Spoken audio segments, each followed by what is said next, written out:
पहाड़ों के दामन में बसा एक छोटा सा गांव।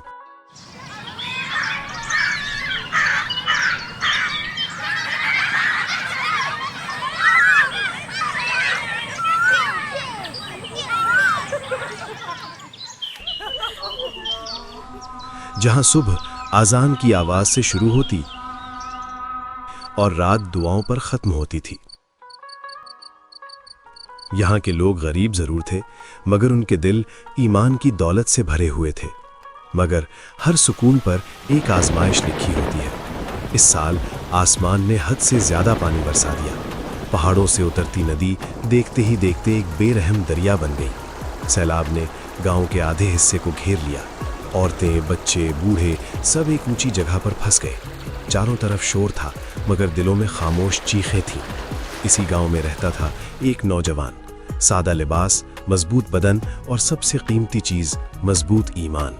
उसका नाम था सलाहुद्दीन। सलाहुद्दीन ने चीखें सुनी तो रुक न सका।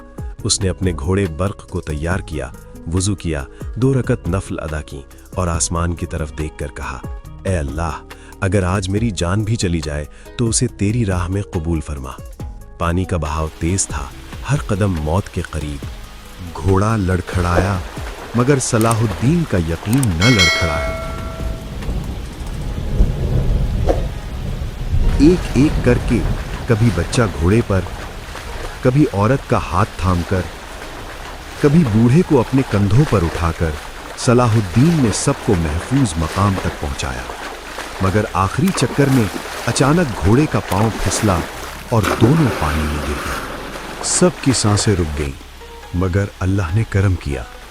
बर्क ने आखिरी ताकत जमा की और किनारे तक पहुंच गया।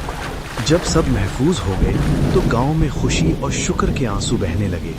औरतें दुआएं दे रही थीं, बच्चे सलाहुद्दीन के गिर्द जमा थे और बूढ़े उसके सर पर हाथ रखकर कह रहे थे, बेटा, तुमने हमें जिंदगी दी है।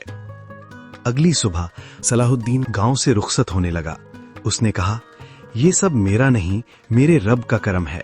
याद रखना, जो अल्लाह के बंदों के काम आता है, अल्लाह उसके काम आता है। कुरान हमें यही सिखाता है, ए ईमान वालो, अगर तुम अल्लाह की मदद करोगे, अल्लाह तुम्हारी मदद करेगा और तुम्हारे कदम जमा देगा।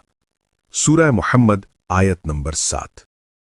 असल बहादुरी ताकत में नहीं, नीयत में होती है, और जो अपनी जान दूसरों के लिए कुर्बान करे, अल्लाह उसके नाम को दिलों में जिंदा कर देता है।